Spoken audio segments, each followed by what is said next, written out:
기도하겠습니다. 사랑과 은혜가 많으신 아버지 하나님, 주님의 은혜에 감사와 찬양을 드립니다.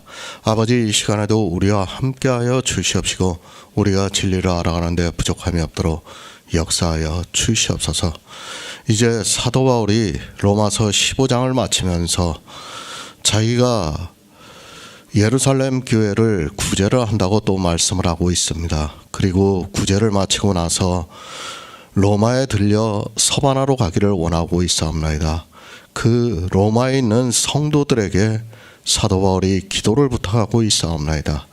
정말 사도 바울은 그리스도의 충만한 지식을 가지고 가서 그들에게 전하기를 원했습니다. 그런 마음이 있기 때문에 기도를 부탁했고, 또 로마에 있는 성도들이 한 마음으로 기도를 했다고 말씀을 하고 있사옵나이다. 정말 말씀을 전하는 자나 듣는 자나 정말 우리가 영생을 위해서 기도하는 귀한 성도들이 될 수 있도록 역사하여 주시옵소서. 모든 말씀 예수 그리스도의 이름으로 기도했습니다. 아멘.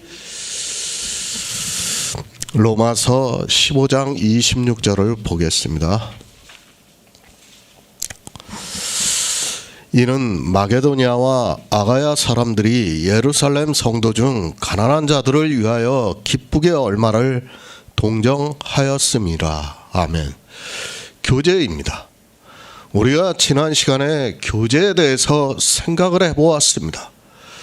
저는 정말 우리 성도가 믿음으로 교제를 하기를 원하고 있습니다.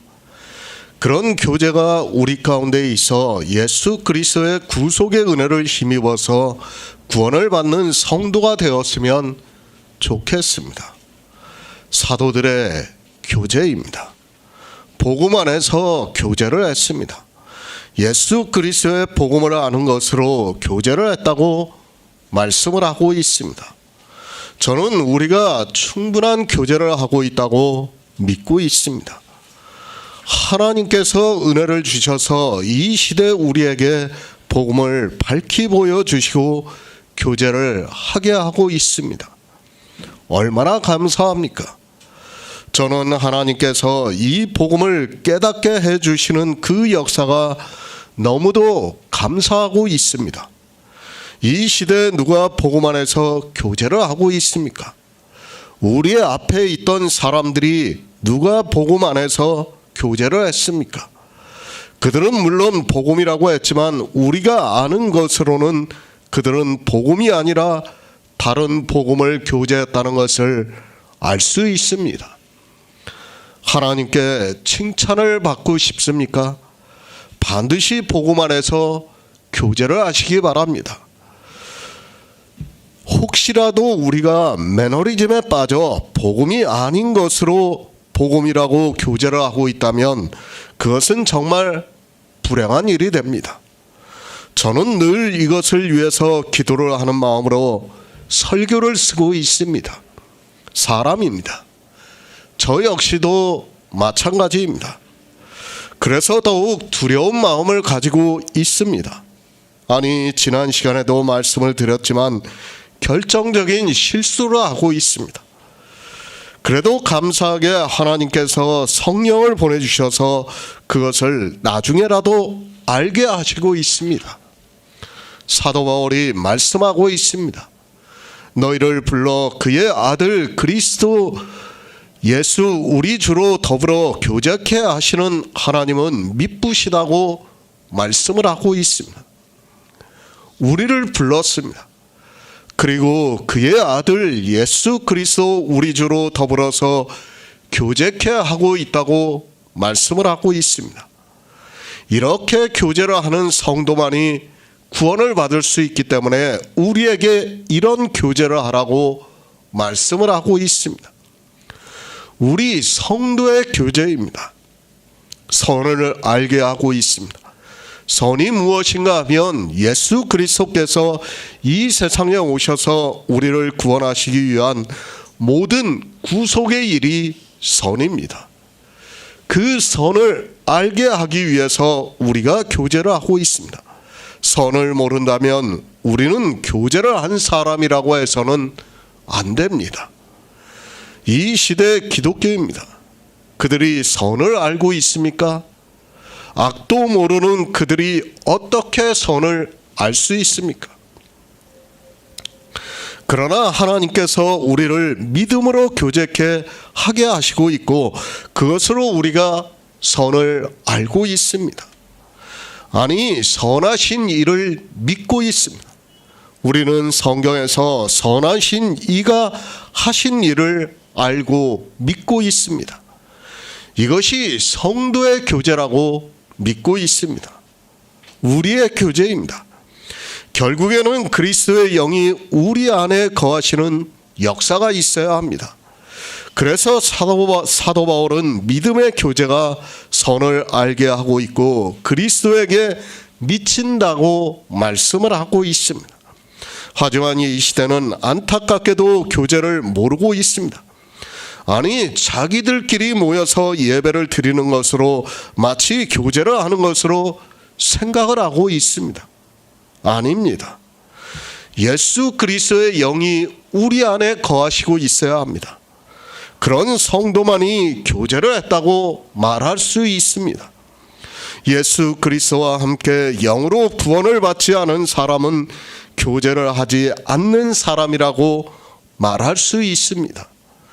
정말 우리는 늘 깨어 믿음 안에서 선을 알게 하는 교제를 해서 예수 그리스도의 영이 우리 안에 거하시는 역사가 있어야 합니다. 그런 성도만이 복음 안에서 교제를 하고 있다고 말씀을 하고 있습니다. 사도 바울입니다. 이제 로마서를 마치면서 로마에 있는 성도들에게 말씀을 하고 있습니다.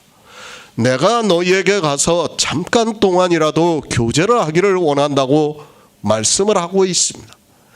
사도 바울은 로마에 있는 성도들에게 예수 그리스도를 믿으라고 가르치겠다고 말씀을 하고 있습니다. 그리고 부탁합니다. 내가 너희와 교제를 한 후에 약간의 만족을 받고 싶다고 말씀을 하고 있습니다. 그러니까 사도 바울이 이제 서바나로 가는데 후원을 받고 싶다고 말씀을 하고 있습니다. 우리가 지난 시간에 헌금과 연보에 대해서 말씀을 나누었습니다. 헌금하지 마시기 바랍니다. 다시 말씀을 드리지만 헌금을 하는 순간 여러분은 부자가 됩니다. 부자가 천국에 들어가기가 낙타가 바늘기로 들어가는 것보다 더 어렵다고 말씀을 하고 있습니다. 그런데 주님께서 연복교에 헌금을 하는 바리새인들에게 부자라고 말씀을 하고 있습니다. 바리새인만 부자가 아닙니다. 이 시대 역시 연복교에 헌금을 하는 모든 사람들이 부자라는 것을 알아야 합니다. 그런데 이 시대는 두려워하는 마음이 없이 교회 안에서 10여 가지의 헌금을 하고 있습니다. 그것으로 자기들이 얼마나 부자가 되는 줄을 꿈에도 모르고 헌금을 하는 일에 열심을 내고 있습니다. 헌금, 유대교를 믿었던 바리새인들이 좋아했습니다. 그리고 기독교 안에 있는 사람들이 하고 있다는 것을 알아야 합니다. 초대교회에는 헌금이라는 것이 없었다는 것을 알아야 합니다. 아니, 사도들은 어느 누구에게도 헌금을 하라고 하지 않았습니다. 그러나 이 시대는 예배를 하고 난 후에는 헌금을 하는 것을 너무도 당연하게 생각을 하고 있습니다. 사망입니다. 아니, 저주를 받습니다. 하나님께서 가증히 여기신다고 말씀을 하고 있습니다. 그런데도 사람들은 헌금을 하는 것으로 당연하게 생각하고 있고 하나님께 드린다고 하고 있습니다. 하나님께서는 받지도 않으시는데 억지로 받으라고 강요를 하고 있습니다. 선교로 합니까? 전도로 합니까? 그것이 아무리 우리 이성에 타당성이 있다 해도 주님께서는 헌금을 하는 자는 부자라고 말씀을 하고 있습니다. 가난한 자가 되어야 구원을 받을 수 있는데 이 시대는 교회 안에만 들어오면 부자가 되고 있습니다. 아니, 부자를 만들고 있다고 해도 틀리지 않습니다. 종교입니다. 그것에 붙잡히는 순간 사망을 당하게 되어 있습니다. 그래서 전도서에서 사망보다 독한 자라고 말씀을 하고 있습니다. 그러나 이 시대는 모두가 종교에 빠져 있으면서도 깨닫지를 못하고 있습니다. 그 안에서 부자가 되어야 하나님을 잘 믿는 것으로 생각을 하고 점점 더 부자가 되기 위해서 노력을 하고 있습니다. 새 번역을 보겠습니다. 마게도니아와 아가야 사람들이 기쁜 마음으로 예루살렘에 있는 성도들 가운데 가난한 사람들에게 보낼 구제금을 마련하였기 때문입니다. 6의 1입니다. 사도 바울은 로마서 14장부터 우리 성도가 어떻게 살아가고 있는가를 말씀하고 있습니다.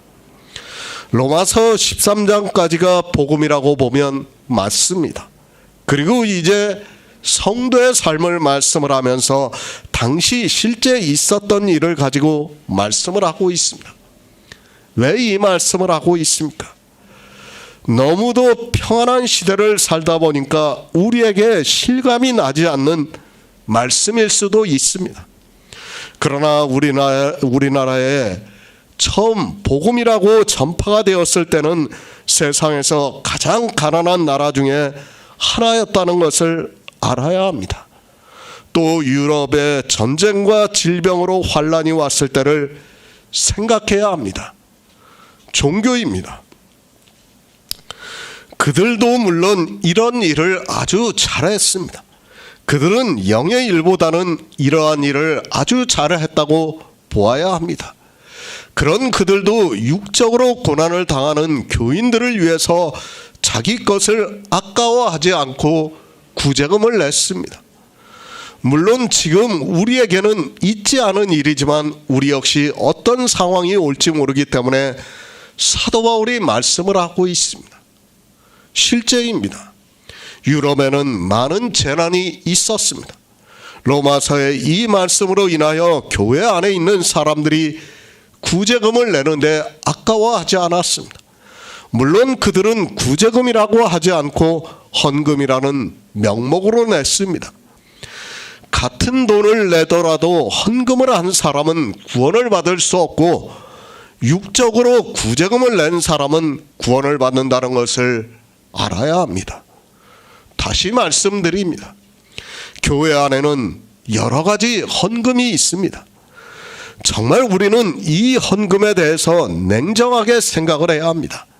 하나님께서 우리의 헌금을 받지 않는다는 것을 분명하게 기억하고 있어야 합니다. 그런데 이 시대 교회 교인들은 교회에다가 자기들이 내고 있는 그것을 하나님께서 받으신다고 하면서 마치 보험과 같이 생각을 하고 있습니다. 부자가 되고 있습니다. 이 헌금은 바로 부자가 될 수 있다는 것을 알아야 합니다. 아니, 주님께서 그렇게 말씀하셨습니다. 바리새인들이 연복교에 넣는 것을 보시면서 부자라고 말씀을 하고 있습니다.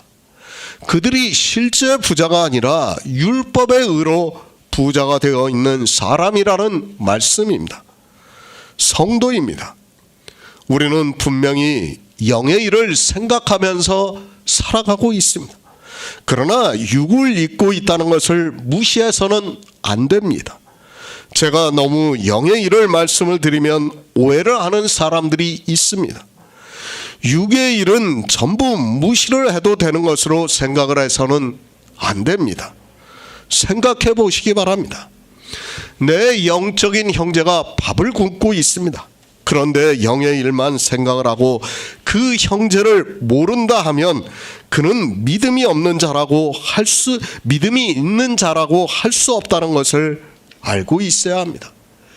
그가 아무리 예수 그리스도를 믿는다 해도 형제가 육체적으로 고난을 당하고 있는데 그것을 무시를 하고 있고 영은 하나님께서 구원하신다고 한다면 그는 더 악한 자라는 것을 알아야 합니다. 가난한 자들입니다. 이 세상에는 반드시 이런 사람들이 있습니다. 지금 우리나라 같은 경우에는 상상을 할 수 없는 일이지만 어느 시대를 보더라도 가난한 사람들이 있었습니다. 더구나 그들이 예수 그리스도를 믿고 있다면 그에게 최소한의 끼니를 제공할 필요성이 있다고 생각합니다. 제가 이 시대에 밥을 주는 목사들을 칭찬을 하는 것이 아닙니다. 그들은 자기의 의를 위해서 이 일을 하고 있습니다. 여러 곳에서 후원을 받아서 자기들의 이름을 위해서 하고 있다고 해도 틀리지 않습니다. 아니, 솔직히 말씀을 드려서 복음이 있는 성도라면 그런 일에 마음을 쓰지 않아도 된다고 생각하고 있습니다. 그런 일은 국가나 그리고 사회단체에서도 얼마든지 할 수 있는 일입니다. 교회 안에 있는 일입니다. 하나님께서는 사도 바울을 통해서 우리에게 가르쳐주고 있습니다. 육적으로 성도가 가난으로 고난을 받고 있으면 그것을 우리에게 도와주라고 말씀을 하고 있습니다. 세상에서 이런 일을 하라고 하는 것이 아니라 교회 안에서 하라고 말씀을 하고 있습니다. 마게도냐 사람입니다. 그리고 아가야 사람입니다. 그들이 부자였습니까? 절대로 그렇지 않다고 생각하고 있습니다. 지금 우리는 풍요롭게 살기 때문에 당시 2000년 전의 삶을 잘 이해를 못하고 있습니다. 우리나라만 해도 불과 1000여 년 전만 해도 일반 서민들은 하루 밥 한 끼 내지 두 끼를 먹었다는 것을 알고 있어야 합니다. 부자가 아닙니다. 자기들도 한 끼 또는 두 끼를 먹고 사는 사람들입니다. 그런 그들이 예루살렘에서 굶고 있는 성도들을 위해서 구제금을 냈다는 것을 알고 있어야 합니다.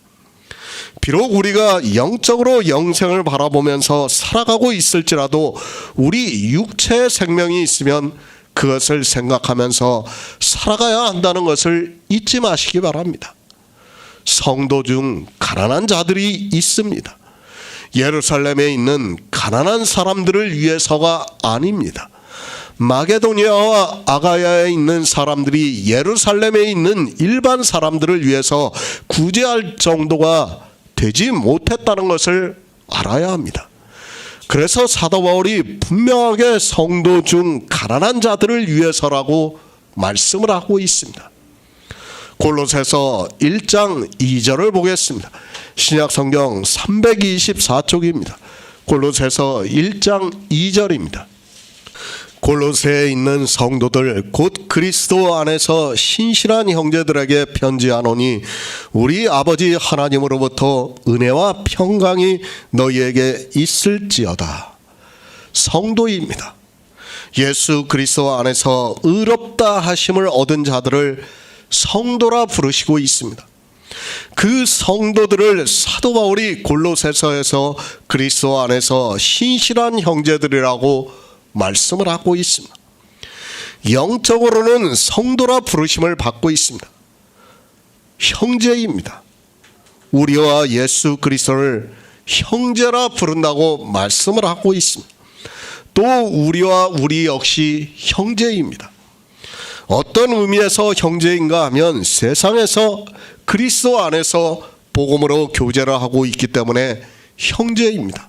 또 하나는 하나에서 낳기 때문에 형제라고 말씀을 하고 있습니다. 우리는 형제입니다. 물론 육체로 혈육을 나눈 형제는 아닙니다. 혈육을 나눈 형제가 인정으로는 더 끌리는 것이 분명한 사실입니다.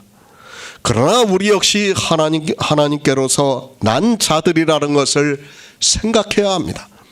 우리가 비록 육적으로는 남남이지만 그리스도 예수 안에서는 형제라 부르고 있습니다. 혈육입니다. 그것은 인정에 매여 있습니다. 영입니다. 진리로 인도함을 받고 있습니다. 물론 우리가 육체로 살아가고 있기 때문에 혈육의 정을 무시할 수 없습니다. 그러나 우리는 영적으로 형제라는 것을 늘 기억하고 있어야 합니다. 육의 형제보다 더 가까운 형제로 살아가야 합니다. 그 그들이 가난해서 먹을 것이 없다면 우리는 기꺼이 그들을 위해서 구제를 해야 한다는 말씀입니다. 솔직한 말씀입니다. 이 말씀은 제가 굳이 설교를 하지 않아도 여기에 계시는 우리 성도님들이 그렇게 할 것이라고 믿고 있습니다. 누가 우리 중에 굶고 있는데 그것을 보고 외면할 수 있겠습니까? 저는 절대 그렇지 않다고 생각하고 있습니다. 그렇기 때문에 이것을 굳이 설교로 말씀한다는 것 자체가 이상하지 않나 생각하고 있습니다. 우리는 형제입니다. 예수 그리스도 안에서 형제입니다.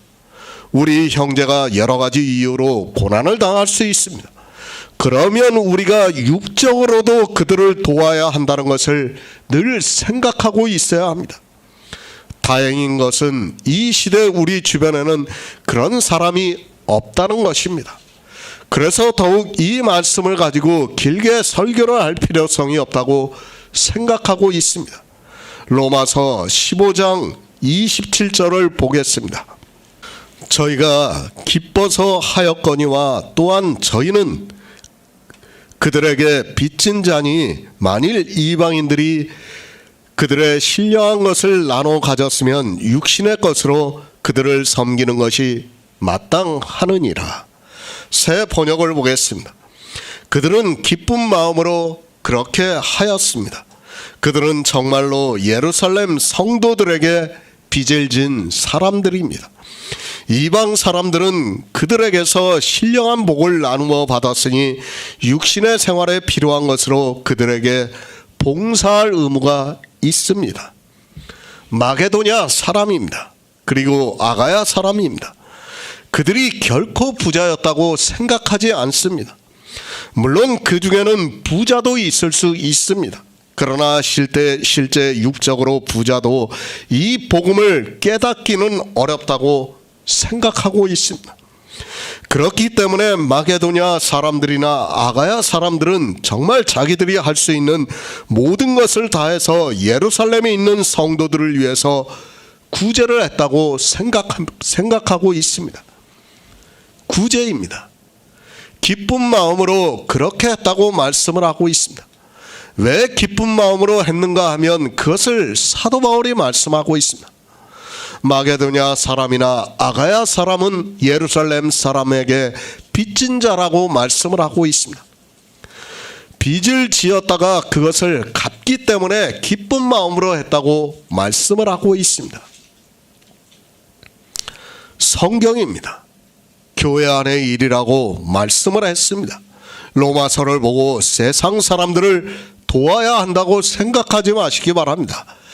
제가 가난한 세상 사람들을 돕는 것이 나쁘다는 것은 절대로 아닙니다.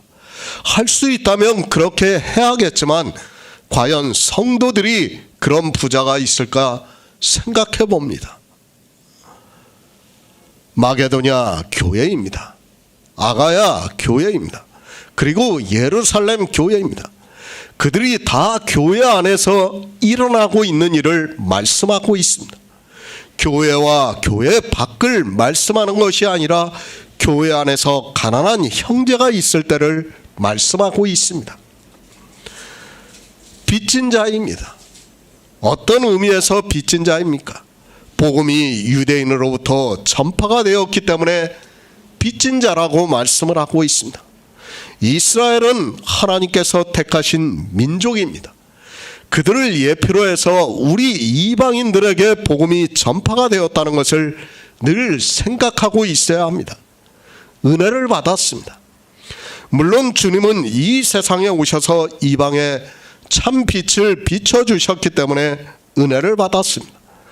그러나 분명한 것은 이 복음이 이스라엘 통해서 왔다는 사실입니다. 사도 바울 본인부터가 이스라엘 사람이라는 것을 말씀하고 있고 당시 초대교회에 있던 많은 사람들이 이방으로 흩어짐으로 해서 복음이 전파가 되기도 했습니다. 그들로 받았습니다. 그것을 말씀하면서 너희가 빚진 자라고 말씀하고 있습니다. 당시 이방의 복음이 전파가 된 것은 물론 사도들이 개인적으로 가서 전한 것도 있지만 예루살렘에 있던 성도들이 박해를 피해서 이방으로 흩어짐으로 해서 복음이 전파가 되기도 했습니다. 예루살렘의 박해입니다. 그들이 있었기 때문에 더욱 이방에 빠르게 복음이 전파가 되었습니다.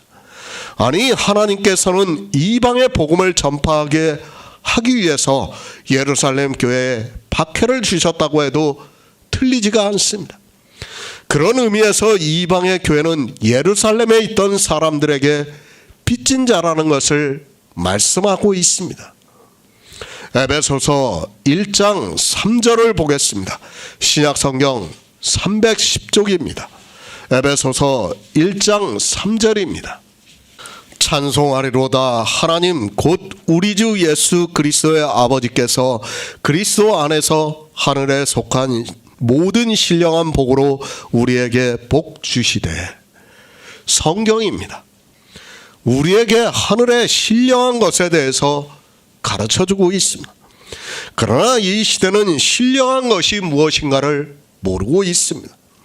그저 성경의 문자를 보고 자기들이 하늘의 신령한 것을 받았다고 하면 받은 것으로 생각을 하고 있습니다. 영의 일입니다. 그러나 이 영의 일을 전혀 모르고 있습니다. 아니, 자기들의 육체가 천국에 들어간다고 말을 하고 있습니다. 신령한 것이 무엇인가를 모르기 때문에 자기 육체가 천국에 간다고 말을 하고 있고 그저 막연하게 천국에 간다는 것으로 신령한 것으로 받았다고 하는데 그것 자체가 모순이 되고 있다는 것을 생각하지 못하고 있습니다. 육체입니다. 그것은 다 썩어 없어지는 것입니다. 그것을 보고 신령하다고 하는 사람이 있다면 정말 어리석은 사람입니다. 우리 육체는 이 신령한 것을 받을 수 없다는 것을 분명하게 알고 있어야 합니다. 사도 바울이 이제까지 육의 일과 영의 일을 가지고 분명하게 구별을 해서 말씀을 했습니다.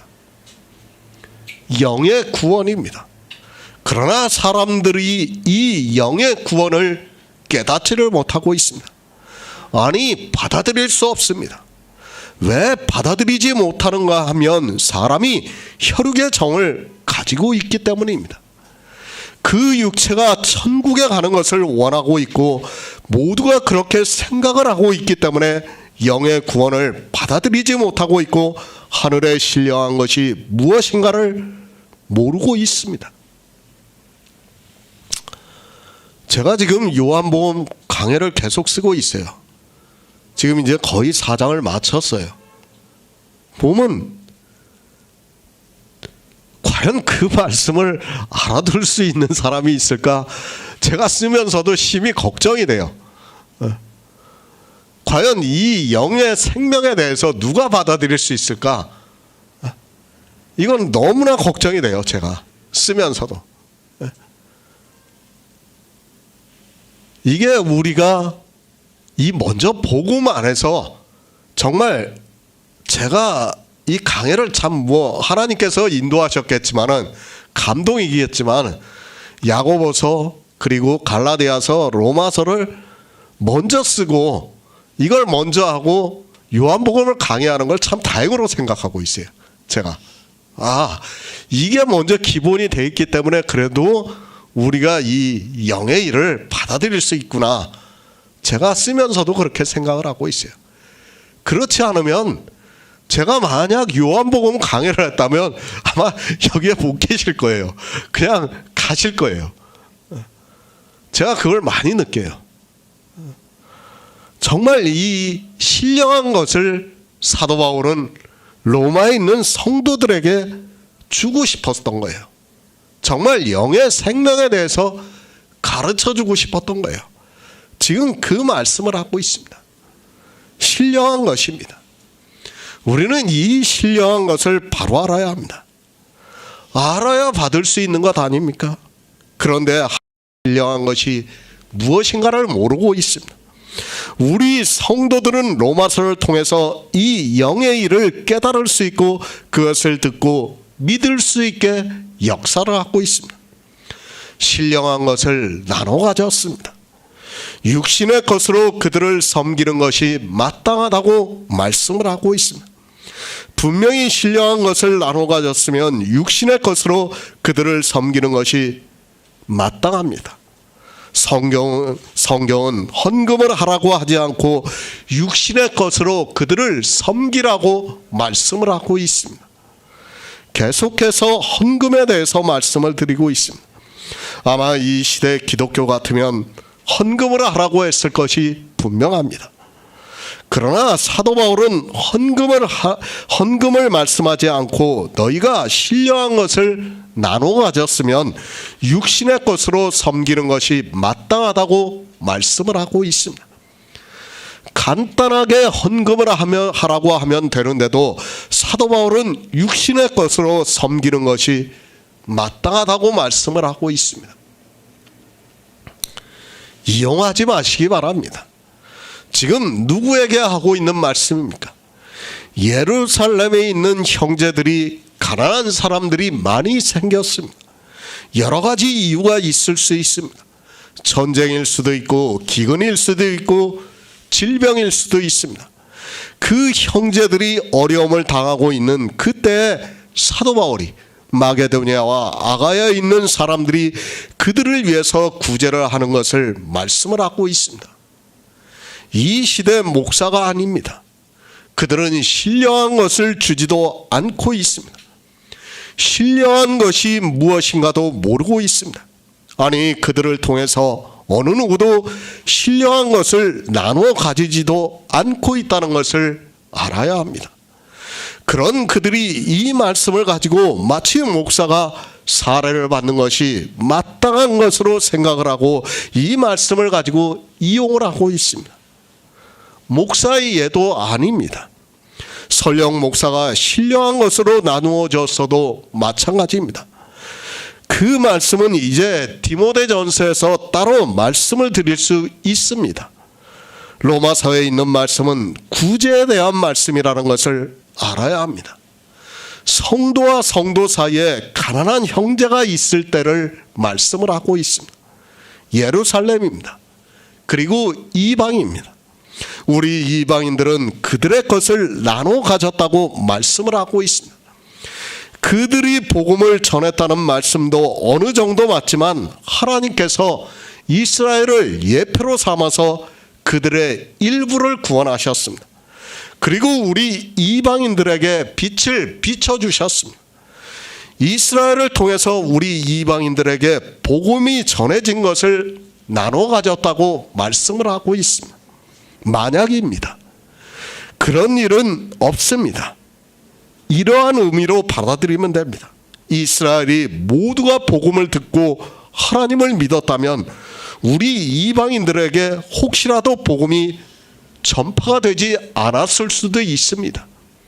그런 의미에서 우리 이방인들이 신령한 것을 나눠 가졌다고 말씀을 하고 있습니다. 그러니까 하나님께서 유대인들을, 이스라엘을 선택해서 그들을 다 구원하셨다면 우리 이방인들의 구원이 없다는 거예요. 그런 의미에서 그들이 다 구원을 받지 못하고 우리 이방인들의 충만한 수가 차기까지 구원을 하신다는 그 말씀의 의미로 지금 말씀을 하고 있습니다. 복음이 먼저 전파가 되었습니다. 그리고 다른 곳으로 복음이 전파가 되고 있습니다. 그러면 먼저 복음이 전파가 된 곳에서 여러 가지 일을 했기 때문에, 아니 그들이 복음을 전했기 때문에 다른 곳으로 복음이 전파가 되고 있습니다. 그런데 먼저 복음을 전파한 곳이 육적으로 어려움을 당하고 있다면 마땅히 구제를 해서 도와야 한다는 것을 말씀을 하고 있습니다. 로마서 15장 28에서 29절을 보겠습니다. 그러므로 내가 이 일을 마치고 이 열매를 저희에게 확증한 후에 너희를 너희에게를 지나 서바나로 가리라. 내가 너희에게 나아갈 때 그리스도의 충만한 축복을 가지고 갈 줄로 아노라. 새 번역을 보겠습니다. 그러므로 나는 이 일을 마치고 그들에게 이 열매를 확실하게 전해준 뒤에 여러분에게 들렸다가 스페인으로 가겠습니다. 내가 여러분에게 갈 때 그리스도의 충만한 복을 가지고 갈 것으로 압니다. 이방인입니다. 우리는 늘 이방인이라는 것을 생각하고 있어야 합니다. 우리는 구원을 받을 수 없는 사람입니다. 그런데 하나님께서 우리에게 은혜를 주시고 있습니다. 그것을 사도 바울을 통해서 우리에게 말씀을 하고 있습니다. 하나님께서는 우리 인생들을 얼마나 사랑하시는가를, 그리고 우리 이방인들이 구원을 받기를 원하시는가를 잘 말씀을 해주고 있습니다. 성도입니다. 우리가 이 세상을 어떻게 살아가야 하는가를 이제 말씀을 해주고 있습니다. 그리고 사도 바울을 통해서 하나님께서 어떻게 역사를 하시고 있는가를 가르쳐주고 있습니다. 그리고 성도와 성도 사이에 어떻게 살아가야 하는가를 말씀해주고 있습니다. 구제입니다. 당시 상황을 우리는 정확히는 모르고 있습니다. 그러나 예루살렘에 있는 형제들이 굉장히 어려움에 빠져 있었던 것은 사실입니다. 그런 그들에게 이방의 형제들로 하여금 구제를 하게 하고 있습니다. 사도 바울이 이방의 형제들로 받은 구제금을 가지고 예루살렘을 들려서 이 일을 하고 이제 로마를 거쳐 서바나로 가려 한다고 말씀을 하고 있습니다. 계속해서 말씀을 하고 있습니다. 사도 바울이 이방의 복음을 전하는 일에 대해서 말씀을 하고 있습니다. 그러면서 형제들이 어려운 형제들을 구제를 하는 것을 말씀을 하고 있습니다. 이 일은 사실 사도 바울이 이제까지 영의 일을 말씀한 것과는 조금 동떨어진 느낌을 받을 수 있습니다. 왜 이 말씀을 하고 있습니까? 로마서 말미에 왜 이 말씀을 하고 있습니까? 이제까지 영의 일만 말씀을 했습니다. 사람들이 오해를 하기 쉽습니다. 사도 바울도 이렇게 육적인 일을 하고 있다는 것을 우리에게 가르쳐주고 있는 말씀입니다. 물론 육적인 일이라 해도 모두가 교회 안에서 일어나고 있는 일을 말씀을 하고 있습니다. 다시 말씀드립니다. 저는 우리 성도님들에게 영의 일을 말씀을 하고 싶습니다. 정말 계속해서 조금도 물러서지 않고 복음만 말씀을 드리고 싶습니다. 사도 바울과 같이 이런 일도 하고 싶지 않습니다. 그러나 사도 바울이 한 일이지만 이 말씀의 의미는 그렇다고 생각을 하고 있습니다. 영의 일만 말씀을 하다 보면 사람들이 육의 일을 무시를 할 수 있기 때문에 이 말씀을 하고 있다고 생각하고 있습니다. 22절부터 33절까지입니다. 굳이 말씀을 하지 않아도 되는 말씀입니다. 어떻게 보면 사도 바울의 의를 드러내는 것과 같은 말씀이기도 합니다. 그러나 사도 바울이 이 말씀을 왜 굳이 하고 있는가를 알아야 합니다. 그것은 우리가 영의 일로 구원을 받은 성도라 해도 육의 일을 무시를 하면 안 된다는 것을 가르쳐주기 위해서라고 믿고 있습니다. 그러니까 우리가 아직 육체를 입고 살아가고 있다는 것을 사도 바울이 가르쳐주는 말씀이에요. 로마에 있는 성도들입니다. 사도 바울은 그들에게 가기를 원하고 있습니다. 예루살렘에 들러서 구제를 하고 난 후에 로마에 있는 형제들에게 가기를 원하고 있습니다. 왜 가기를 원하고 있는가를 이미 말씀을 했습니다. 복음을 가진 자의 삶이 어떠한가를 우리에게 가르쳐주고 있고 또 성도와 성도 사이의 삶을 가르쳐주고 있는 말씀입니다. 에베소서 4장 13절을 보겠습니다. 신약성경 313쪽입니다. 에베소서 4장 13절입니다. 우리가 다 하나님의 아들을 믿는 것과 아는 일에 하나가 되어 온전한 사람을 이루어 그리스도의 장성한 분량이 충만한 데까지 이르리니. 로마에 있는 성도입니다. 사도 바울은 그들과 교제를 하기를 원하고 있습니다. 로마에 있는 성도들과 만나서 잠깐 교제를 하기를 원하고 있습니다. 그렇게 로마에 있는 성도를 만나러 가기 위해서 예루살렘에 들러서 서반하러 간다고 하면서 그 길에 너희와 잠깐 교제를 하기를 원한다고 하면서 내가 너희에게 갈 때 그리스도의 충만한 축복을 가지고 간다고 말씀을 하고 있습니다. 그리스도의 충만한 축복입니다. 이 시대는 이런 말씀을 보면 거의 육신의 복을 생각하고 있습니다. 늘 말씀드리지만 성경은 우리 영생의 일에 대해서 말씀을 하고 있다는 것을 알아야 합니다. 그러나 이 시대 기독교는 기복주의에 깊이 빠져 그리스도의 충만한 축복이 무엇인가를 모르고 있습니다. 인생입니다. 로마서에서 무엇이라고 말씀을 하고 있습니까? 우리는 진노의 그릇이라고 말씀을 하고 있습니다. 그 진노의 그릇이 받는 것을 축복이라고 해서는 안 됩니다. 설령 우리가 축복을 받는다 해서 그것이 무슨 의미가 있겠습니까? 정말 하나님의 은혜로 큰 축복을 받았다 해도 결국에 진노를 받는다면 그것은 아무것도 아니라는 것을 알아야 합니다. 사도 바울이 가지고 가는 것입니다. 이 시대는 기독교인들이 모두가 너무 샤머니즘에 빠져 있는 것을 볼 수 있습니다. 지혜를 구할 생각도 하지 않고 성경의 문자를 보고 축복이라고 하면 사람들이 생각하는 그런 축복만을 생각하고 있습니다. 정말 로마서 강해를 하면서 사람들이 어떻게 성경을 보는가를 알고서 안타까운 마음만 가지게 됩니다. 그리스도의 충만한 축복입니다. 그것을 에베소서에서 말씀을 하고 있습니다. 우리가 다 하나님의 아들을 믿는 것과 아는 일에 하나가 되어 온전한 사람을 이루어 그리스도의 장성한 분량이 충만한 데까지 이른다고 말씀을 하고 있습니다. 로마에 있는 성도들에게 이것을 가지고 가서 복음을 전하겠다고 말씀을 하고 있습니다. 축복입니다. 우리에게 있어 축복이 무엇입니까? 성경을 보면서 이 축복이 무엇이라는 것을 모르고 있다면 그는 어리석은 사람입니다.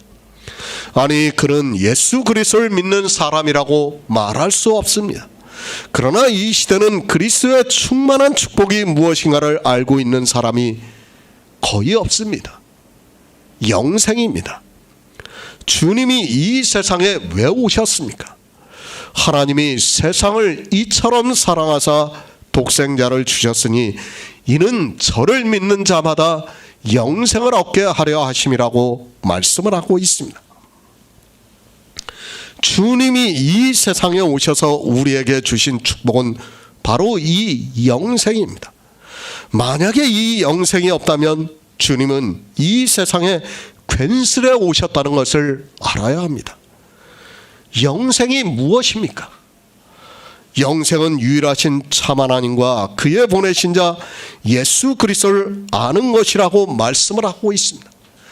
그것을 사도 바울은 에베소서에서 우리가 다 하나님의 아들을 믿는 것과 아는 일에 하나가 되어 온전한 사람을 이루어 그리스도의 장성한 분량에 충만한 데까지 이른다고 말씀을 하고 있습니다. 그리스도의 장성한 분량입니다. 성경에서 예수 그리스도를 아는 지식으로 장성한 분량에 이른다고 말씀을 하고 있고, 그러므로 해서 영생을 얻는다는 것을 말씀하고 있고, 그것이 우리에게 주시는 축복이라고 말씀을 하고 있습니다. 예수 그리스도입니다. 그를 아는 것과 믿는 것에 하나가 되라고 말씀을 하고 있습니다. 이 시대에 누가 예수 그리스도를 아는 것과 믿는 것에 하나가 되어 있습니까? 성경을 거의 모든 사람이 문자적으로 보고 그 문자에 기록이 되어 있는 그리스도를 아는 것으로 자기들이 안다고 말을 하고 있습니다. 그러나 어떻습니까? 우리가 성경의 문자를 보는 것이 아니라 그 이면에 감추어져 있는 말씀을 예수 그리스도를 아는 지식으로 충만한 데까지 이르고 있습니다. 이렇게 아는 지식으로 충만한 데까지 이른 성도만이 영생을 얻을 수 있다는 것을 성경이 말씀을 하고 있지만, 사람들은 그저 문자를 아는 것으로 자기들이 예수 그리스도를 믿고 있다고 말을 하고 있습니다. 복음을 전하는 자입니다. 성경의 문자를 아는 것으로 복음을 전한다고 하지 마시길 바랍니다. 그런 것으로 그리스도의 충만한 축복을 가지고 왔다고 하지 마시기 바랍니다. 성경에서 예수 그리스도를 아는 것과 믿는 것에 하나가 될 정도의 충만한 지식이 있어야 합니다. 영생입니다. 그보다 더 충만한 축복은 없습니다. 그러나 이 시대는 그저 교회에 나와서 예수 그리스도를 믿는다고 하면 자기들이 영생을 얻은 것으로 생각하고 있습니다. 그것이 아닙니다. 지금 사도 바울이 에베소서를 통해서 우리가 예수 그리스도를 믿는 것과 아는 일에 하나가 되어 그리스도의 장성한 분량에 충만한 데까지 이르러야 한다는 것을 말씀을 하고 있습니다. 로마서 강해를 보시기 바랍니다. 이제까지 예수 그리스도의 복음을 전했습니다. 그 말씀을 보고서 내가 얼마나 예수 그리스도를 알고 있는가를 생각해 보시기 바랍니다. 저는 이 정도 알고 있는 것도 부족하다고 생각하는 사람입니다. 우리는 주님이 오시는 날까지 정말 이 일에 힘써야 한다는 것을 알고 있어야 합니다. 그리고 그런 성도만이 그리스도의 충만한 축복을 받을 수 있다고 믿고 있습니다. 로마서 15장 30절을 보겠습니다. 형제들아, 내가 우리 주 예수 그리스도로 말미암고 성령의 사랑으로 말미암아 너희를 권하노니 너희 기도에 나와 힘을 같이하여 나를 위하여 하나님께 빌어. 새 번역을 보겠습니다. 형제 자매 여러분, 내가 우리 주 예수 그리스도를 힘입어서 그리고 성령의 사랑을 힘입어서 여러분에게 부탁합니다. 나는 기도합니다만 여러분도 나를 위하여 하나님께 열심으로 기도해 주십시오. 로마에 있는 형제입니다. 아직 사도 바울이 그들을 본 것은 아닙니다. 그러나 사도 바울은 그들이 복음을 듣고 있다는 것을 알고 있습니다. 그리고 이제 그들에게 가서 교제를 하려고 하고 있습니다. 이제 서바나로 가서 복음을 전하기 위해서 가는 도중에 로마에 있는 형제들과 교제를 하기를 원한다고 말씀을 하고 있습니다. 기도를 부탁하고 있습니다. 그리고 사도 바울이 어떻게 기도를 하는가를 말씀을 하고 있습니다. 이 시대는 이 기도에 대해서 너무 모르고 있습니다. 아니, 자기들의 생각대로 기도를 하고 있다고 해도 별로 틀리지가 않습니다. 사도 바울은 어떻게 기도를 했는가를 알아야 합니다. 기도입니다. 사도 바울이 기도에 대해서 로마서에서 처음으로 말씀을 하고 있습니다. 형제들아, 내가 우리 주 예수 그리스도로 말미암고 성령의 사랑으로 말미암아 너희를 권하노니 너희 기도에 나와 힘을 같이하여 나를 위하여 하나님께 빌라고 말씀을 하고 있습니다. 이 말씀입니다. 그저 문자적으로 보고 막연하게 기도를 하면 되는 것으로 생각을 하고 있습니다. 그러면서 어떻게 합니까? 교회 안에 누군가 무슨 일을 하면 이 말씀을 생각하고 나서 나를 위해서 기도를 해달라고 부탁을 하고 있습니다. 그러면 그들은 기도를 하겠다고 대답을 하고 있습니다. 기도입니다. 반드시 예수 그리스도로 말미암아 기도를 하시기 바랍니다. 예수 그리스도로 말미암아 기도를 하라고 하니까 어떻게 하고 있습니까? 자기들의 생각에 있는 것을 말을 하고 나서 예수 그리스도의 이름으로 기도를 했다고 하면 마치 그 기도가 예수 그리스도로 말미암아 기도를 한 것으로 생각을 하고 있습니다. 불의의 싹시입니다. 그것에 대해서는 이미 아카데미 강의에서 말씀을 드렸습니다. 교회 안에 있는 거의 모든 사람이 이 불의의 싹스를 위해서 말을 하고 난 후에 예수 그리스도의 이름으로 기도를 했다고 하면 마치 자기들이 예수 그리스도로 말미암아 기도를 한 것으로 생각을 하고 있습니다. 기도를 잘하시기 바랍니다. 이 기도에 대해서는 아카데미에 있는 불의의 삭스를 먼저 보시기 바랍니다. 그러면 내가 해야 하는 기도가 무엇이고 하지 말아야 하는 기도가 무엇이라는 것을 알 수 있습니다. 그런데 이 시대는 기도를 왜 해야 하고 또 기도를 어떻게 해야 하는 줄을 전혀 모르고 있습니다. 예수 그리스도입니다. 그로 말미암아 우리에게 주시는 것이 무엇입니까? 그것을 먼저 알고 기도를 하시기 바랍니다. 예수 그리스도께서 우리에게 주시는 것은 이미 앞에서 말씀을 드렸듯이 충만한 축복입니다. 그 충만한 축복이 무엇인가 하면 우리의 영생입니다. 사도 바울의 기도입니다. 그리고 로마에 있는 형제의 기도입니다. 그 기도가 다를 수 있습니까? 사도 바울은 너희 기도가 나와 함께 하고 있다고 말씀을 하고 있습니다. 그러니까 사도 바울의 기도나 로마에 있는 형제들의 기도나 같다는 것을 말씀하고 있습니다. 그리고 그 기도는 예수 그리스도께서 주시는 충만한 축복을 위해서 기도를 하고 있다고 말씀을 하고 있습니다. 예수 그리스도로 말미암아 주시는 것입니다. 그리고 성령의 사랑으로 말미암아 주시는 것입니다. 이것이 무엇인가 하면 예수 그리스도를 아는 것으로 충만한 데까지 이르러 영생을 얻는 것을 말씀하고 있습니다. 이 영생의 일을 위해서 권한다고 하면서 너희 기도에 나와 힘을 합하여 나를 위하여 하나님께 빌어달라고 말씀을 하고 있습니다. 사도 바울이 가지고 가는 것입니다. 그것은 그리스도의 충만한 축복이라고 말씀을 하고 있습니다. 그것을 위해서 예수 그리스도로 말미암고 성령의 사랑으로 말미암아 너희를 권한다고 말씀을 하고 있습니다. 예수 그리스도께서 주시는 것이 영생이라는 것을 말씀하고 있습니다. 그리고 성령의 사랑으로 말미암아 너희에게 권한다고 말씀을 하고 있습니다. 오해하지 마시기 바랍니다. 성령이 사랑을 합니까? 이 시대는 성령을 하나님이라고 하니까 아마도 이 말씀을 보고 성령이 사랑을 하는 것으로 생각할 사람이 많다는 것을 알고 있습니다. 정말 성경을 바로 알지 못하면 마치 그런 것으로 생각을 하게 되고 그런 사람들이 성령을 하나님이라고 부르고 있습니다. 성령이 사랑입니다. 성령이 무엇을 가르쳐주고 있습니까? 갈라디아에서 성령의 열매에 대해서 말씀을 하고 있습니다. 우리는 성경을 바로 알아야 합니다.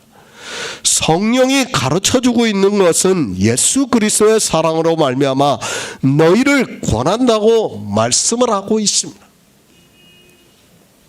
사랑입니다. 하나님만이 우리를 사랑하시고 있습니다. 그리고 성령은 하나님의 사랑에 대해서 가르쳐주고 있습니다. 이 말씀을 문자적으로 보고 마치 성령이 사랑을 하는 것으로 생각을 해서는 안 됩니다. 늘 말씀드리지만 성령은 말씀 그대로 진리의 영입니다. 그 진리의 영이 우리를 어떻게 사랑할 수 있겠습니까? 그것은 불가능한 일이고 있을 수 없는 일이라는 것을 알아야 합니다. 예수 그리스도께서 주시는 것입니다. 그리고 성령이 주님의 사랑에 대해서 가르쳐주고 있는 것입니다. 그것으로 너희를 권한다고 말씀을 하면서 너희 기도에 나와 힘을 같이 하여 나를 위하여 하나님께 빌어달라고 말씀을 하고 있습니다. 그러나 사람들은 이 기도를 너무 오해를 하고 있습니다. 다시 말씀드립니다. 기도를 함부로 하지 마시기 바랍니다. 그리고 기도의 부탁을 함부로 해서도 안 됩니다. 우리는 성도입니다. 성경을 바로 알고 성경대로 기도를 해야 합니다.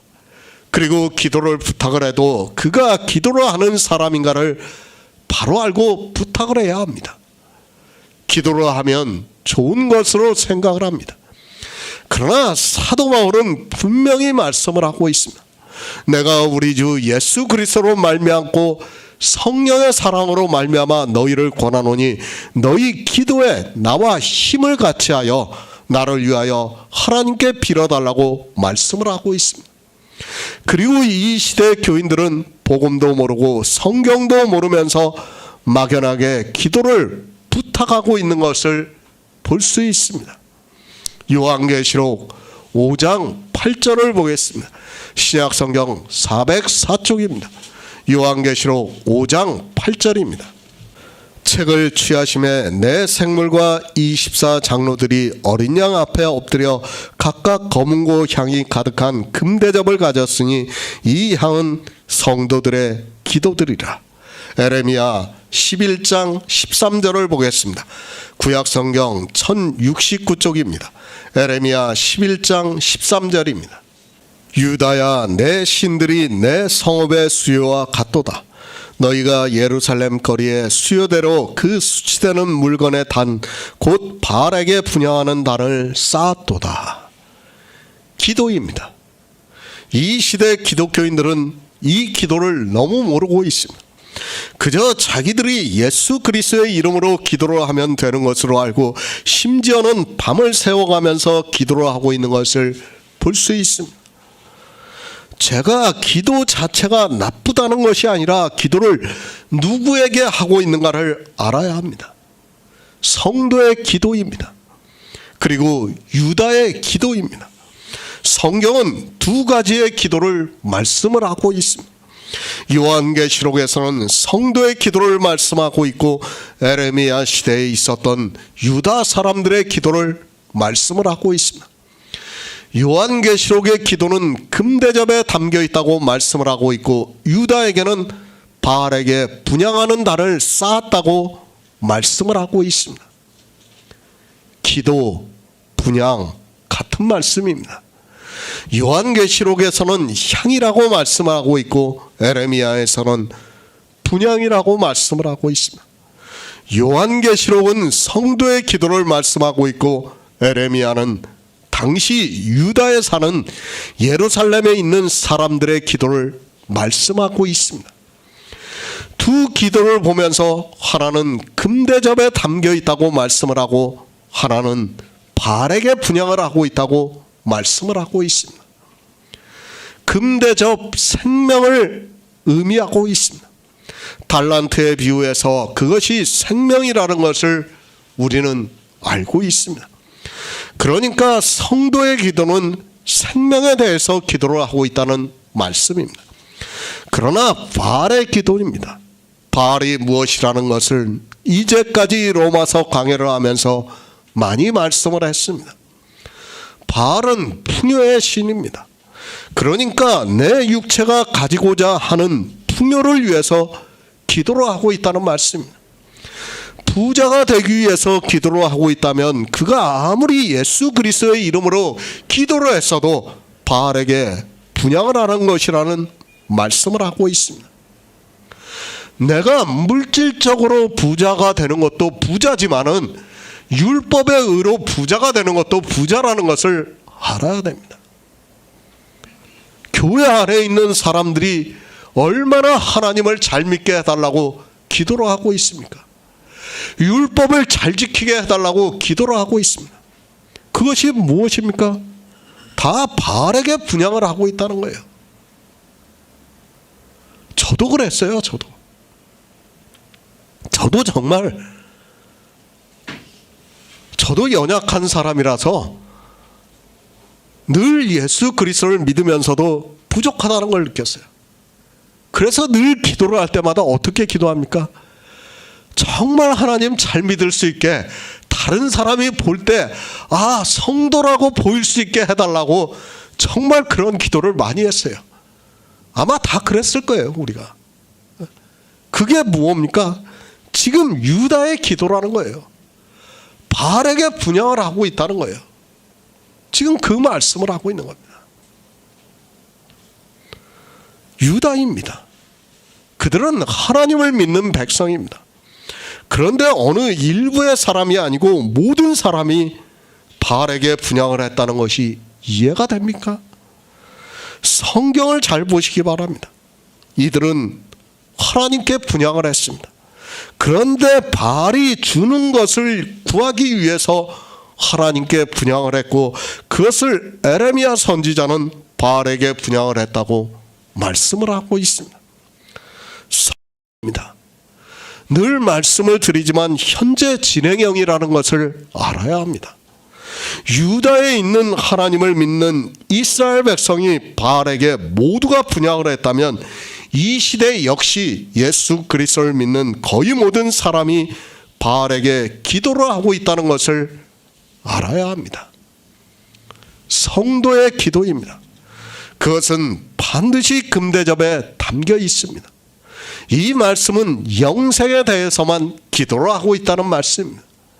예수 그리스도께서 우리에게 주시는 것은 오직 영생이기 때문에 그것에 대해서만 기도를 하고 있다는 것을 사도 요한이 환상으로 보고 말씀을 하고 있습니다.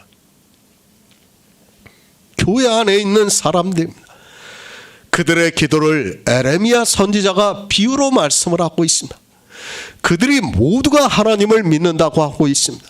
그런데 그들의 기도는 모두가 바알에게 분향을 하고 있다고 말씀을 하고 있습니다. 하나님께 분향을 하고 있지만 바알이 주는 것을 위해서, 그것을 얻기 위해서 하나님께 분향을 하고 있다고 말씀을 하고 있습니다. 기도를 바로 하시기 바랍니다. 그리고 사도 바울이 로마에 있는 형제들에게 무엇을 말씀하고 있는가를 아시기 바랍니다. 너희를 권하노니 너희 기도에 나와 힘을 같이하여 나를 위하여 하나님께 빌어달라고 말씀을 하고 있습니다. 무엇을 위해서 하나님께 빌어달라고 하는가 하면, 그리스도의 충만한 축복을 가지고 너희에게 가기를 하나님께 빌어달라고 부탁을 하고 있습니다. 사도 바울은 성도의 기도를 했습니다. 그는 요한계시록의 환상으로 보여주는 기도를 했습니다. 그것을 로마에 있는 형제들에게 너희 기도에 나와 힘을 같이하여 나를 위하여 하나님께 빌어달라고 부탁을 하고 있습니다. 사도 바울이 그리스도의 충만한 축복을 가지고 너희에게 갈 수 있도록 해달라고 하나님께 기도를 해달라고 부탁을 하고 있습니다. 성도의 기도입니다. 복음을 전하는 자를 위해서 기도를 하고 있습니까? 그 외에 다른 것을 가지고 기도하지 마시기 바랍니다. 여러분도 마찬가지입니다. 제 건강을 위해서도 기도하지 마시기 바랍니다. 오직 그리스도의 충만한 축복을 여러분에게 전할 수 있게 해달라고 기도를 하시기 바랍니다. 사도 바울도 이 일을 위해서 로마에 있는 성도들에게 말씀을 하고 있습니다. 저는 사도 바울이 아닙니다. 그에 비하면 세상 말로 조족지혈에 불과한 사람입니다. 그러나 우리는 로마서를 보고 알아야 합니다. 제가 여러분에게 부탁할 수 있는 기도는 오직 이 기도밖에 없습니다. 그리스도의 충만한 축복을 가지고 갈 수 있게 해달라고 기도를 해야 합니다. 제가 그렇게 복음을 전할 수 있게 해달라고 기도를 해야 합니다. 그것이 어디서 왔습니까? 예수 그리스도로 말미암아 왔다고 말씀을 하고 있습니다.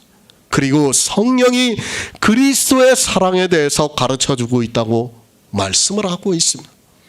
그것으로 말미암아 너희를 권하노니 너희 기도에 나와 힘을 같이하여 나를 위하여 하나님께 기도를 해달라고 말씀을 하고 있습니다.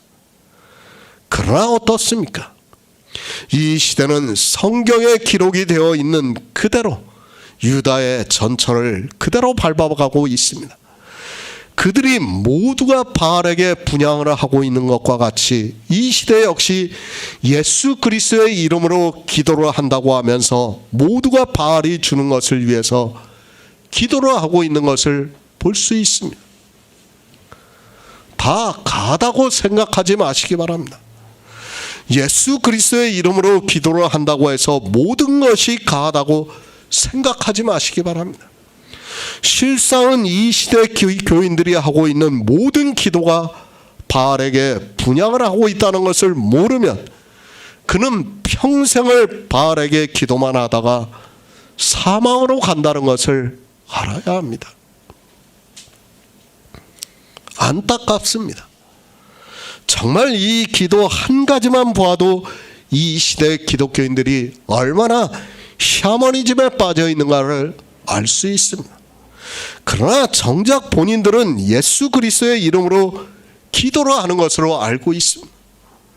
이 시대 교인들의 기도는 에레미야 시대 유다의 백성들의 기도보다 더 바알에게 분향을 하고 있다는 것을 알아야 합니다. 그리고 기도 부탁 함부로 하지 마시기 바랍니다.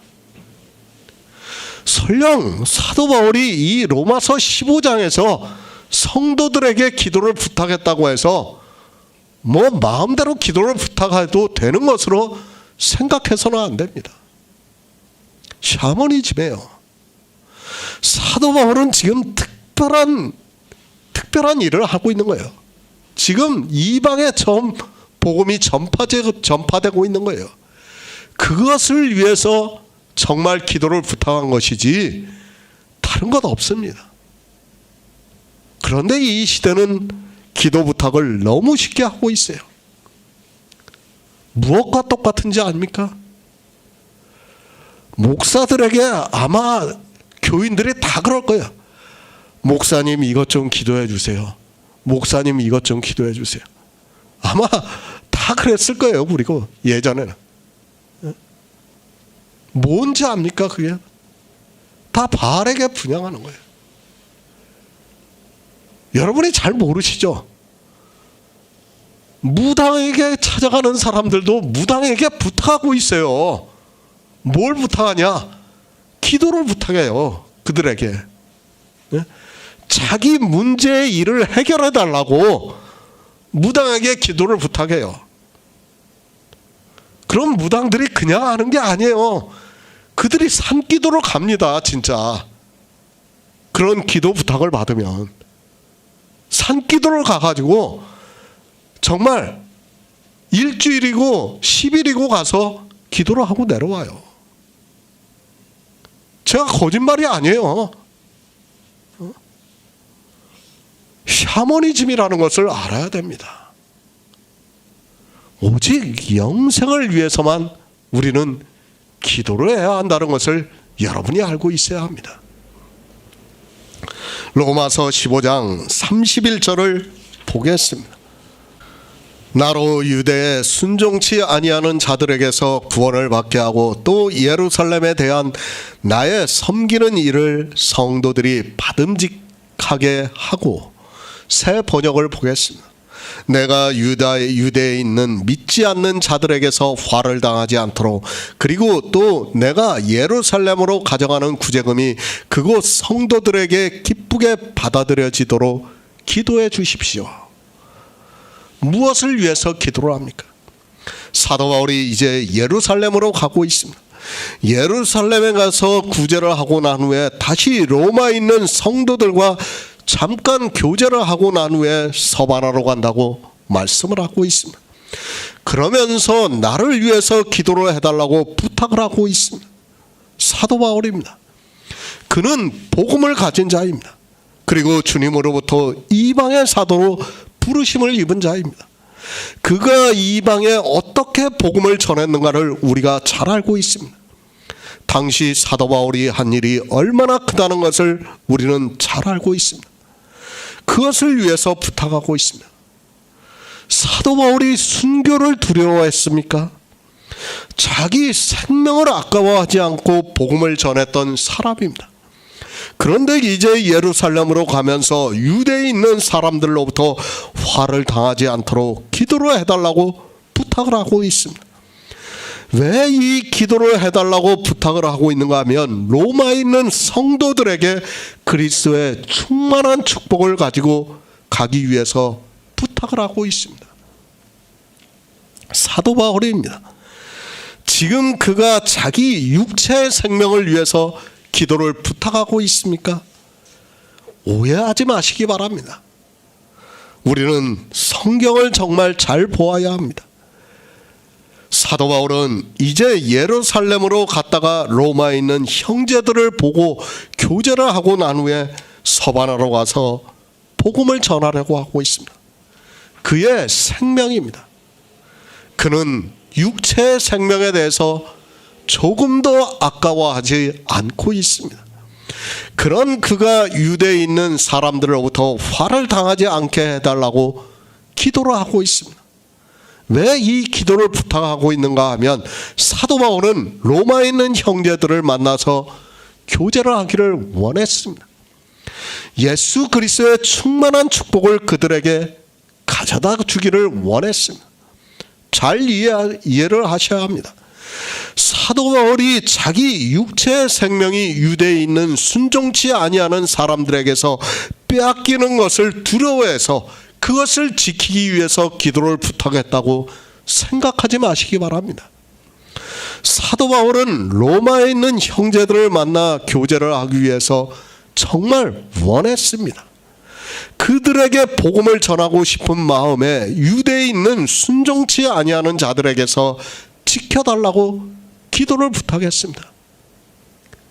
그렇죠. 우리가 로마서 15장을 지금 계속 보고 있잖아요. 우리 이방인들이 왜 구원을 받는가의 타당성에 대해서 사도 바울이 말씀을 하고 있어요. 그러면서 로마를 거쳐서 이제 서반하러 간다고 말씀을 하고 있어요. 자기의 일정이 정해져 있어요. 그렇기 때문에 사도 바울은 정말 자기가 하고 복음을 전하고 싶었기 때문에 그 말씀을 하는 거예요. 기도를 부탁하는 거예요. 자기 생명이 아까워서 기도를 부탁했다고 생각해서는 안 됩니다. 사도 바울의 마음입니다. 그가 어떠한 사람인가를 우리는 잘 알고 있습니다. 그가 자기 육체의 생명이 빼앗기는 것을 두려워했습니까? 그는 그것을 전혀 두려워하지 않았다는 것을 우리는 성경을 통해서 충분히 알고 있습니다. 그런 그가 왜 이러한 기도를 부탁하고 있습니까? 로마에 있는 형제들을 보고 싶었기 때문입니다. 인사예요, 인사. 정말 간절한 마음이에요.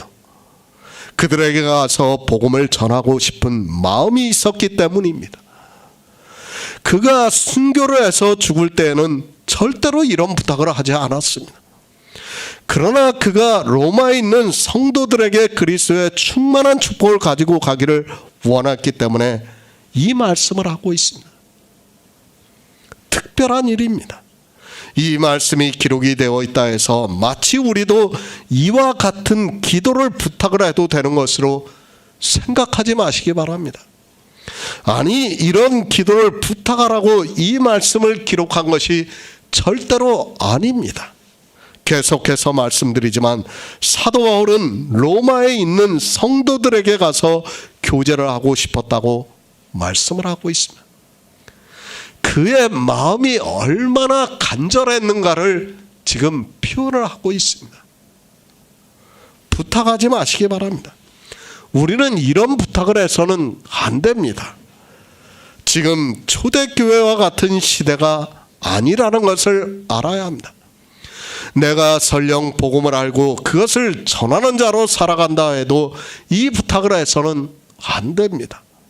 우리는 영생을 바라보면서 살아가고 있는 성도라는 것을 한시도 잊어서는 안 됩니다. 사도 바울은 사도 바울의 마음을 이미 말씀을 했습니다. 그가 로마에 있는 형제들을 얼마나 보고 싶어 했는가를 말씀을 했습니다. 그가 복음을 전하지도 않은 이방에 있는 형제들이 복음 안에서 교제를 하고 있다는 말을 듣고 그는 이 로마서를 기록했습니다. 그리고 서신으로 보내고 이제 그들을 만나서 그리스도의 충만한 축복을 그들에게 전하고자 하는 마음이 있었습니다. 유대입니다. 그 당시 유대가 얼마나 위험했는가를 알 수 있습니다. 실제 사도 바울이 다음에 유대에 갔다가 고소를 당해서 그것으로 결국에는 순교를 당하는 것을 알 수 있습니다. 그렇게 순교를 당할 때는 이런 부탁을 하지 않았어요. 오히려 어떻게 말합니까? 내 부고가 가까이 왔다고 말을 하고 있어요. 자기가 죽을 때가 가까이 왔다고 성경에서 말을 하고 있잖아요. 그때는 이런 기도를 부탁을 하지 않아요. 지금은 아직 자기가 복음을 더 전해야 할 일이 있기 때문에 이 부탁을 하고 있는 겁니다.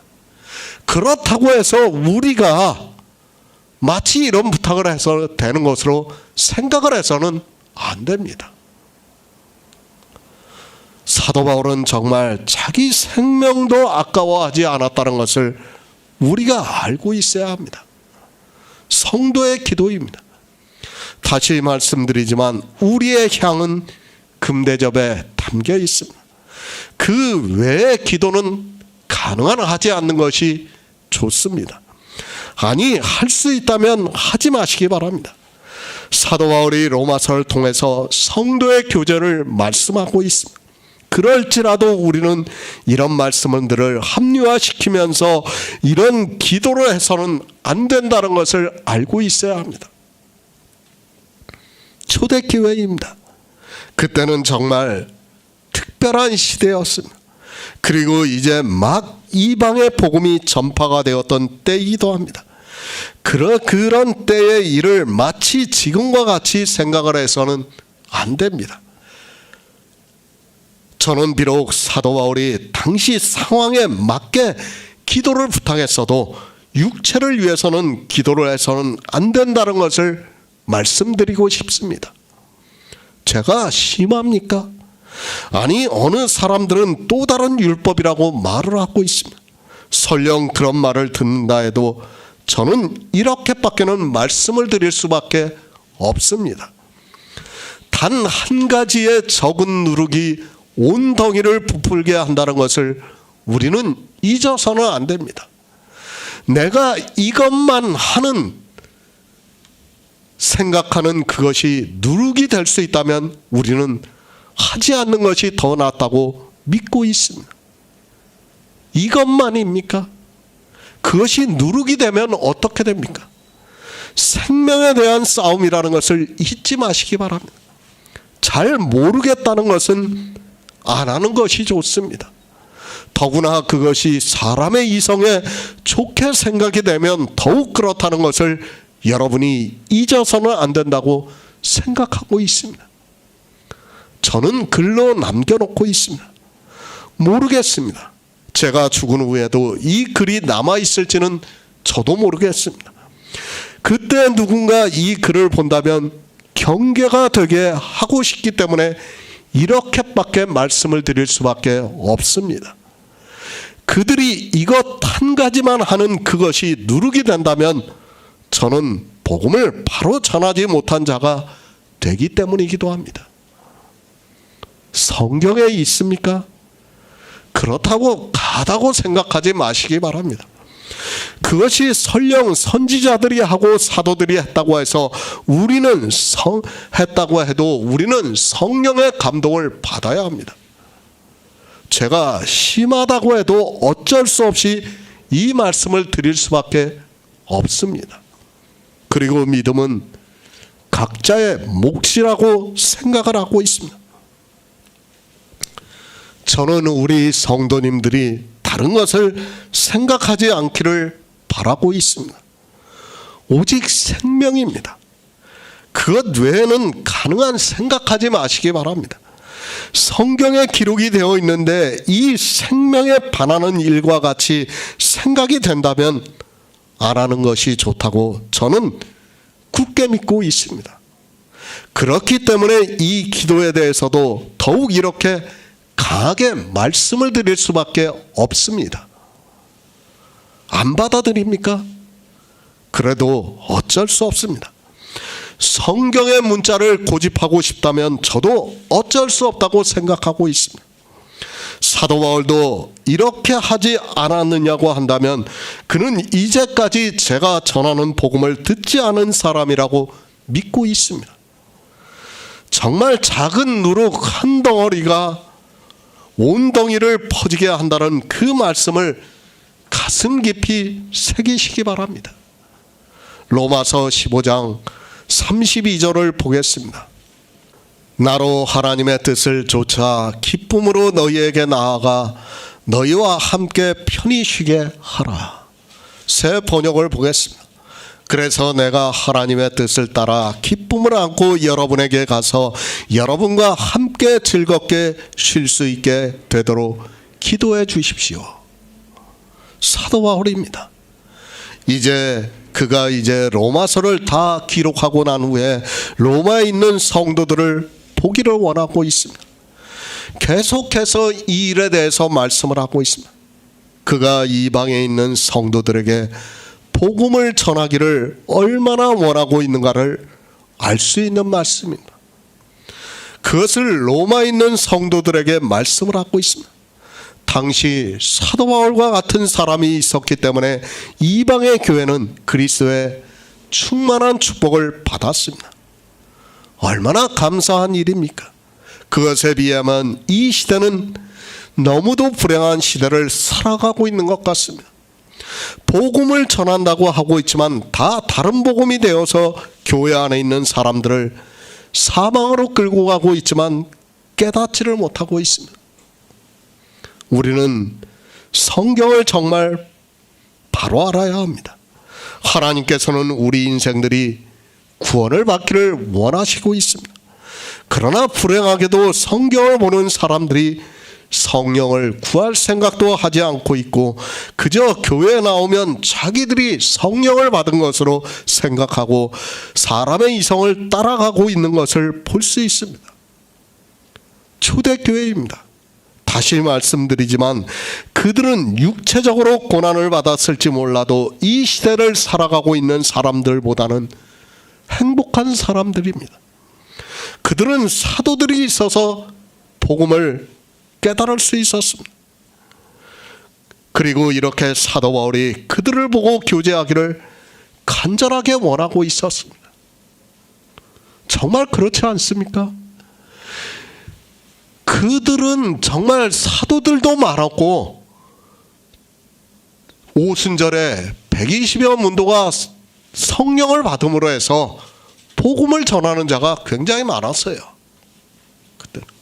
그렇기 때문에 그들은 정말 이 시대보다는 행복한 사람이라고 저는 믿고 있어요. 요한복음에서 말씀을 드리겠지만 빌립과 나다나엘 같은 사람들은 정말 이미 성경에서 다 알고 있었던 사람이에요. 거기에다 성령이 오시니까 그런 사람들이 얼마나 복음을 잘 전했겠습니까? 그렇게 복음을 들을 수 있다는 것은 너무도 행복한 거예요. 그러나 이 시대는 그렇지를 못하고 있습니다.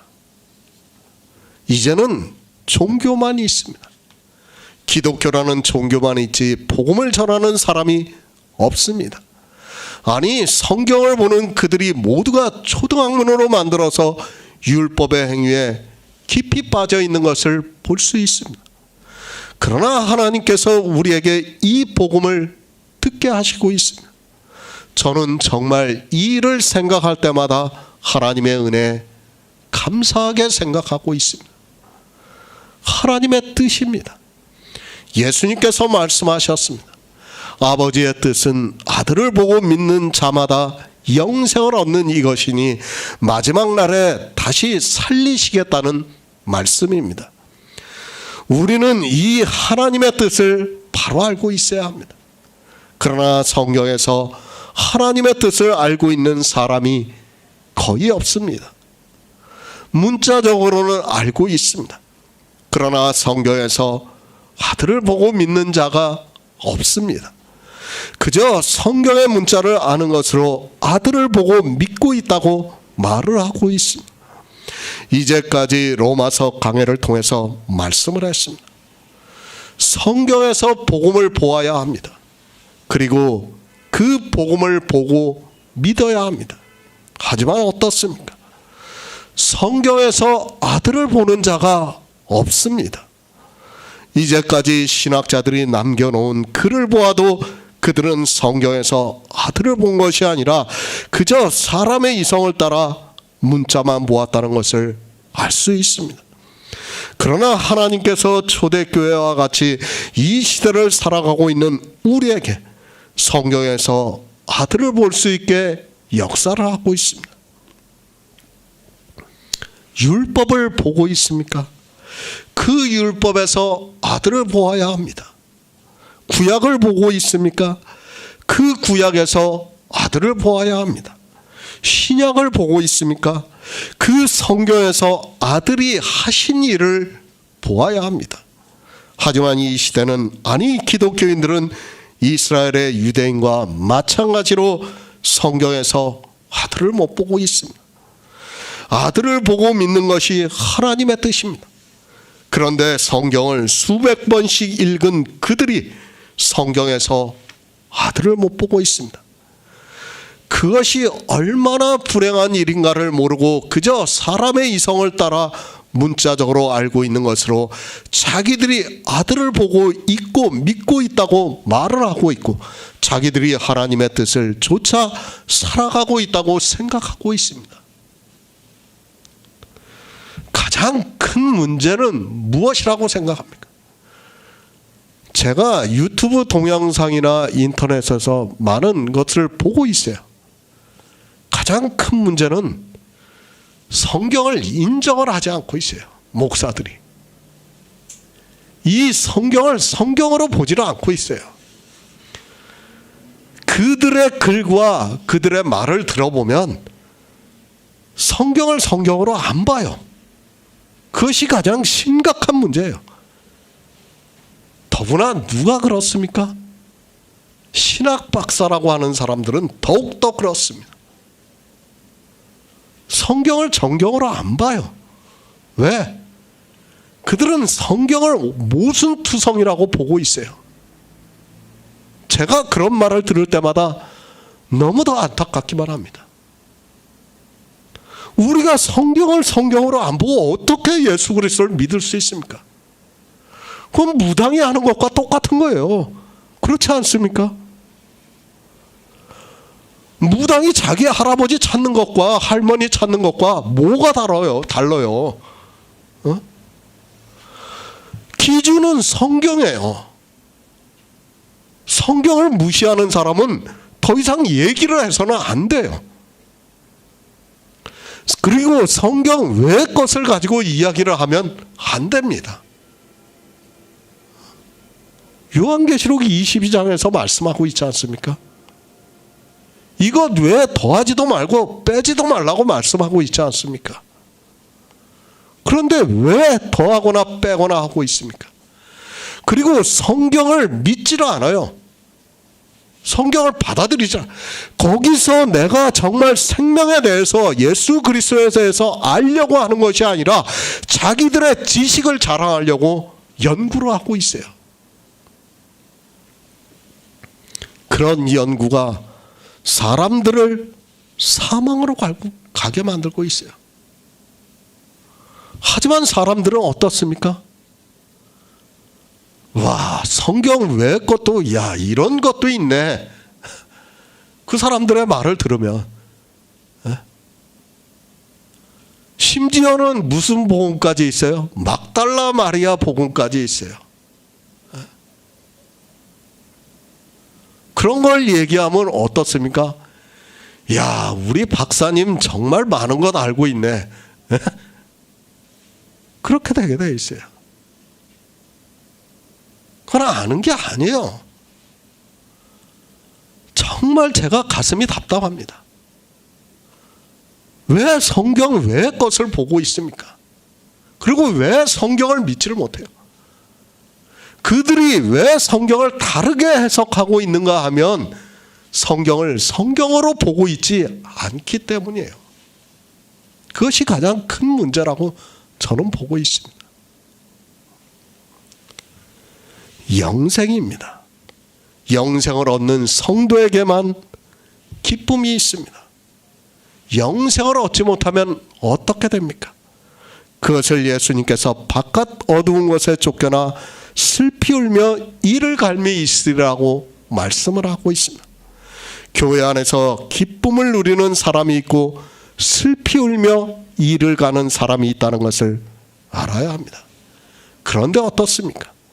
이 시대는 하나님의 뜻을 좇지를 않고 있습니다. 사도 바울은 로마에 있는 성도들이 하나님의 뜻을 좇고 있다고 말씀을 하고 있습니다.